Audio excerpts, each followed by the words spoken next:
L'exposé aborde exactement la même problématique que le précédent, mais par une autre approche que le QSPR, quoi. Alors en fait, je ne suis pas du tout spécialiste du risque chimique, puisque je travaille au CEA Le Ripo, qui est un petit centre du commissariat à l'énergie atomique, qui est spécialisé plutôt sur le développement de nouveaux matériaux.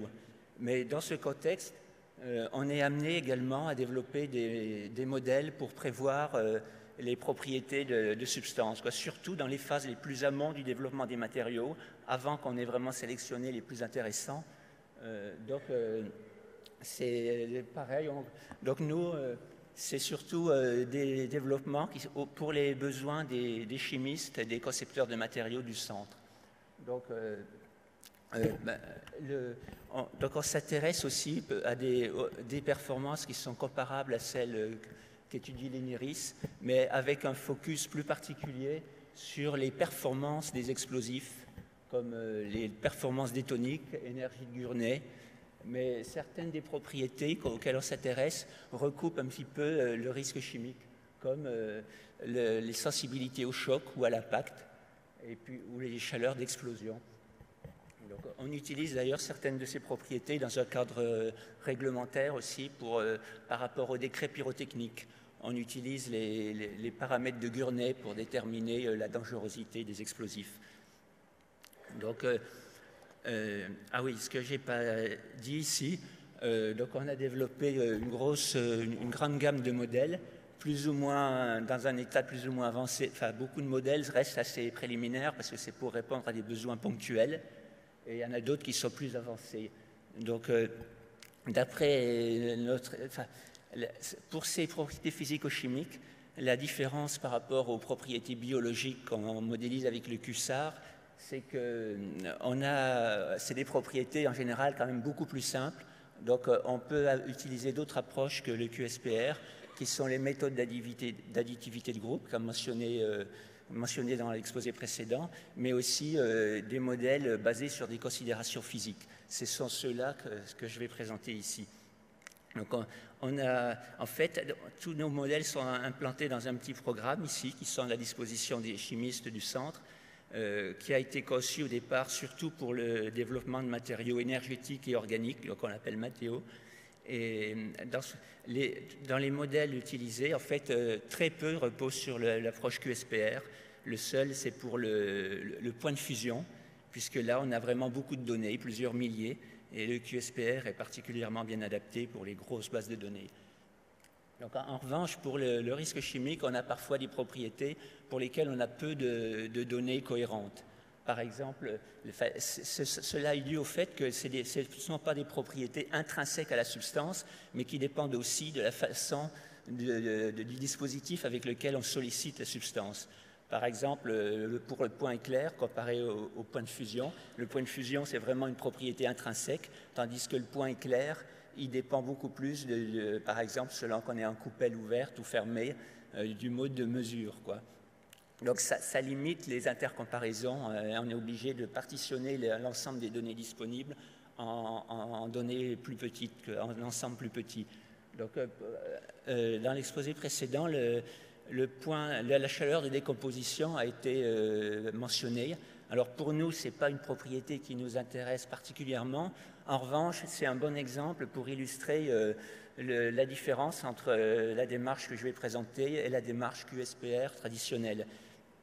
Je voulais aussi, cette propriété, ça permet aussi de voir la dépendance des valeurs mesurées par rapport au dispositif expérimental. Par exemple, ici, selon qu'on est dans un creuset fermé ou ouvert, on voit que les deux approches, dans tous les cas, ce sont des nitro-aromatiques ici, on a des chaleurs de décomposition plus grandes quand on a plus de nitro, ce qui paraît évident, mais en revanche, on voit que quand on est en creuset ouvert, on a une dispersion plus grande des valeurs pour les composés dinitrés, si bien que finalement, les chaleurs de décomposition théoriques, qu'on calculerait simplement par la différence entre les enthalpies de formation de la substance et de ses produits de décomposition, en supposant qu'elle se décompose complètement, ici on a une meilleure corrélation. Bon, alors ici, Bien entendu, si on suppose, comme on a supposé que la décomposition était complète, les valeurs théoriques sont plus grandes que les valeurs mesurées en DC. Bon, alors si on voulait, si on tient vraiment à estimer les valeurs de DC, on pourrait simplement partir de ces valeurs théoriques et les multiplier par un coefficient multiplicatif. On voit qu'en moyenne, 60% de l'énergie contenue dans la substance se reflète au niveau de la mesure de DSC. Donc, si on fait ça, bon, alors ici, je prends l'exemple j'illustre tout ça sur un petit panel de 22 molécules. Donc, effectivement, c'est un tout petit ensemble, c'est pas très représentatif, mais c'est juste pour illustrer la démarche.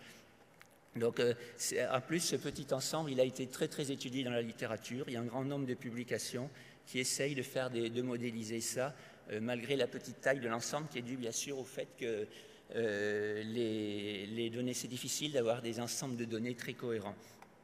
Donc, comme je disais, on peut on peut essayer de calculer théoriquement des données dès le départ, et puis appliquer un facteur correctif. On peut aussi essayer de raffiner en se disant la réactivité va jouer un rôle sur la fraction de l'énergie, du contenu énergétique qui est libéré, et par des considérations dimensionnelles, et puis en introduisant des indices de réactivité, on peut améliorer encore les prévisions. Ici, les R2, c'est les coefficients de détermination sur le fit, et Q2, ça mesure la robustesse. C'est ce qu'a mentionné ma collègue dans l'exposé précédent. Donc ça, c'est une approche physique à tout ce qu'il y a de plus traditionnel.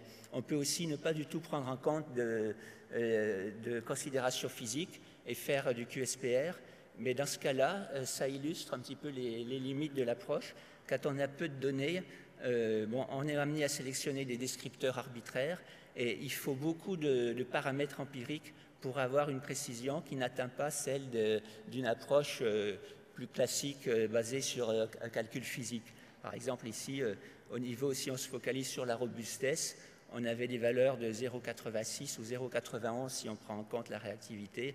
Ici, on est beaucoup plus bas, malgré le fait qu'on a pas moins de 4 paramètres empiriques, quoi. Tandis que là, on en a à chaque fois un seul. Alors, dans la littérature, les gens se sont acharnés à essayer d'améliorer en introduisant de plus en plus de paramètres empiriques. Ici, on en a 7. Donc, comme on n'a que 22 données, on arrive quand même à fitter, mais comme vous voyez, la robustesse laisse encore à désirer. Il y a une autre façon de prendre en compte des considérations physiques que de les prendre en compte dès le départ, c'est de les prendre en compte à une phase intermédiaire. Par exemple, ici, il y a un premier modèle QSPR qui a été développé, et on s'aperçoit que bien que l'enthalpie de décomposition en kilojoules par mol, ça soit une grandeur extensive, le terme de droite, c'est une combinaison linéaire de grandeur intensive. Donc, il y a un problème. Pour rendre les deux cohérentes, les deux termes, les deux membres de l'égalité, on peut par exemple se contenter de multiplier le membre de droite par le nombre d'atomes du composé, et aussitôt, on a tout de suite une meilleure amélioration, enfin une nette amélioration de la robustesse, puisqu'on passe de 0,73 à 0,83. Donc, c'est un cas d'école, mais ça illustre bien l'intérêt de prendre en compte des considérations physiques, si possible, le plus en amont possible, ou alors en cours du développement d'un modèle QSPR. Donc, alors, les faiblesses, alors là, je suis désolé, c'est la même planche que dans l'exposé précédent, mais j'ai mis un peu en exergue certaines limites de l'approche QSPR. C'est une méthode qui n'est pas très acceptée dans la communauté des physiciens, qui préfèrent, par exemple, au CEA, pour les propriétés des matériaux qui nous intéressent le plus, on fait plutôt des simulations numériques, mais on est quand même amené, enfin, le QSPR permet des calculs rapides, mais c'est quand même difficilement accepté, et peut-être également, d'après ce que j'ai pu lire, dans un cadre réglementaire. Donc c'est pourquoi l'OCDE a introduit des principes pour guider un peu le développement de ces modèles, ce qui assure une qualité minimale au modèle, quoi. Mais il y a un point que je pourrais souligner ici, c'est que le dernier critère, c'est si possible physiquement interprétable. Donc on voit bien que ce sont des critères qui sont bien conçus pour les propriétés de toxicologie, qui sont des propriétés pour lesquelles la physique, c'est difficile de se baser sur des modèles physiques, a priori pour moi qui ne connais pas trop le domaine. Par contre, pour beaucoup de propriétés, on peut faire des modèles physiques très très simples, et tandis que là, la physique n'intervient qu'à posteriori. Donc là, j'ai aussi discuté le cas des sensibilités à l'impact ici. Les modèles qui ont été développés à l'INERIS par mes collègues, là, ce sont vraiment ce qui se fait de mieux en matière de modèles QSPR, puisqu'ils non seulement ils respectent tous les principes de l'OCDE, mais en plus ils sont basés sur des descripteurs assez simples. Et ce qui est très intéressant, c'est que ces collègues, ils ont considéré différentes partitions de leur jeu de données. Ce qui fait que, bon, évidemment, il y a un modèle à chaque fois qu'on fait un modèle différent pour chaque partition. Mais ce que ça met en évidence aussi, c'est que la robustesse du modèle et sa valeur prédictive ne sont pas toujours corrélées. Par exemple, ici, vous voyez un modèle qui a une robustesse qui est acceptable, mais le pouvoir prédictif, 0,76, est beaucoup moins bon. Donc, du coup, on peut choisir le modèle qui va donner qui a le plus fort pouvoir prédictif, mais ce qu'il y a, c'est en principe, les données de test, on n'est pas censé les connaître lors du développement du modèle. Ce qu'on peut noter aussi, c'est que dans ces modèles, les groupes explosophores, comme les neutrones, n'interviennent pas forcément de façon explicite. Bien souvent, ils sont pris en compte de façon implicite.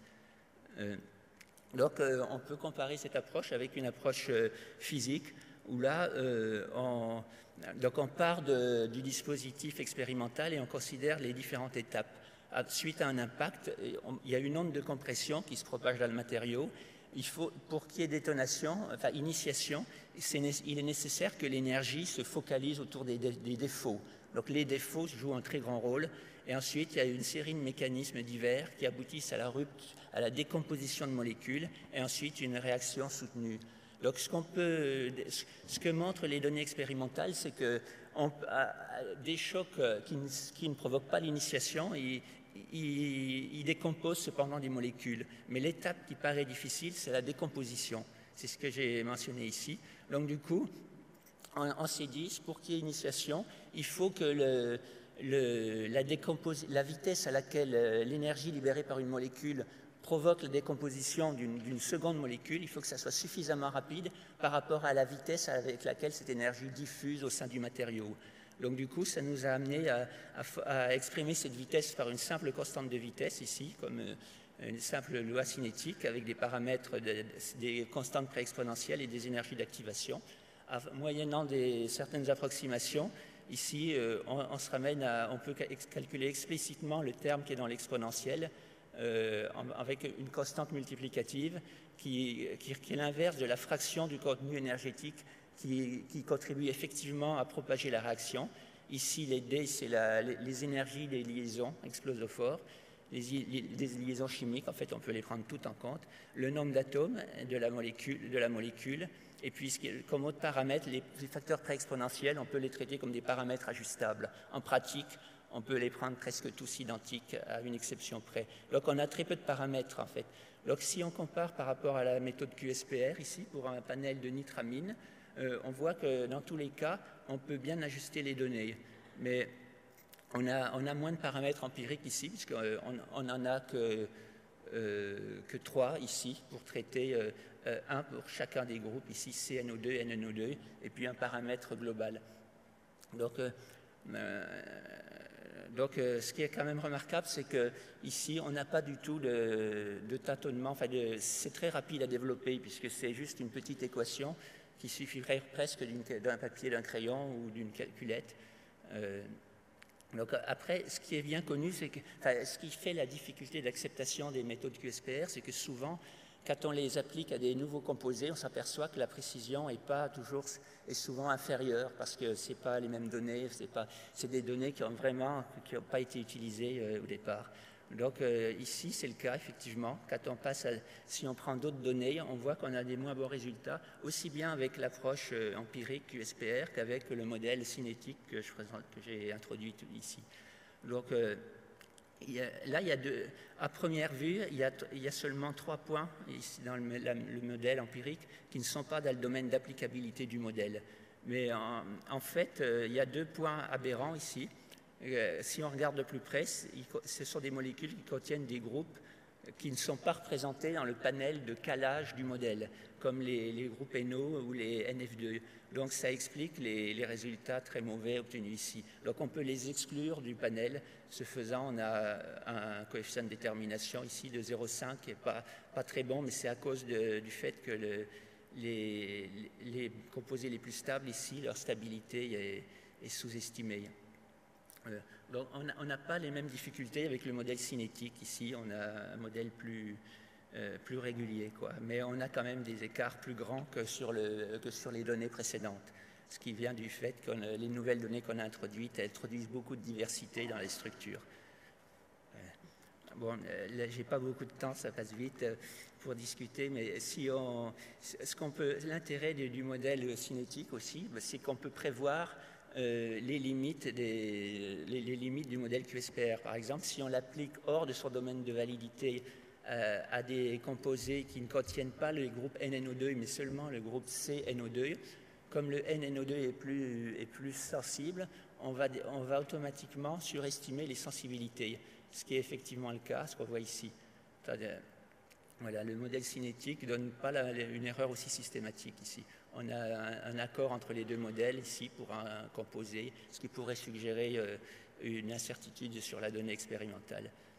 Bon, je vais passer vite ici sur là j'ai un transparent pour illustrer le fait que réciproquement, donc, comme j'ai montré, les considérations physiques peuvent permettre d'améliorer le pouvoir prédictif des modèles par rapport au QSPR, mais inversement, les techniques QSPR peuvent permettre d'apporter au modèle physique, en particulier en ce qui concerne le domaine d'applicabilité. En général, les physiciens, une fois qu'ils développent un modèle physique, ils se basent sur les approximations qu'ils ont faites pour définir le domaine d'applicabilité. Parfois, les méthodes formelles développées et utilisées dans la communauté du QSPR peuvent apporter un plus. Par exemple, si on applique le modèle de sensibilité à l'impact à un grand nombre de composés d'explosifs très variés, ici 308, et on voit des outliers ici, des points aberrants, mais ceux qui sont représentés en rouge ou en vert. Et ces points-là, en fait, on les exclut, les règles, les méthodes de définition de domaine d'applicabilité les excluent. Ce qu'on peut aussi noter, c'est qu'avec un modèle physique comme ça, quand on a un point aberrant, comme ici, en fait, un examen plus attentif, ça permet de révéler des mécanismes nouveaux. Par exemple, pour ce composé, il appartient à une famille de molécules dans laquelle le fait d'ajouter des groupes nitro, qui sont des groupes explosophores, stabilise la molécule par rapport à l'impact, ce qui est un phénomène assez original et inattendu, et ça permet de bien l'expliquer. Je vais passer vite parce que ça passe très vite. Donc j'avais prévu de parler aussi de la programmation génétique qui semble intéressante parce que pour faire des modèles physiques, il faut être capable, il faut connaître les variables dont dépend la propriété qu'on veut modéliser, il faut être capable d'établir une relation mathématique. Dans bien des cas, avec la méthode QSPR, là, on ne connaît pas a priori les variables, il faut les sélectionner parmi un grand pool de descripteurs. Par contre, la relation mathématique, elle est donnée a priori. C'est soit une relation linéaire, soit des méthodes de noyaux ou bien des réseaux de neurones. Tandis que bien souvent, en pratique, on est dans le cas inverse où on a une propriété, on sait de quoi elle va dépendre lorsqu'il s'agit d'une propriété physico-chimique, mais ce n'est pas toujours facile de formuler la relation mathématique.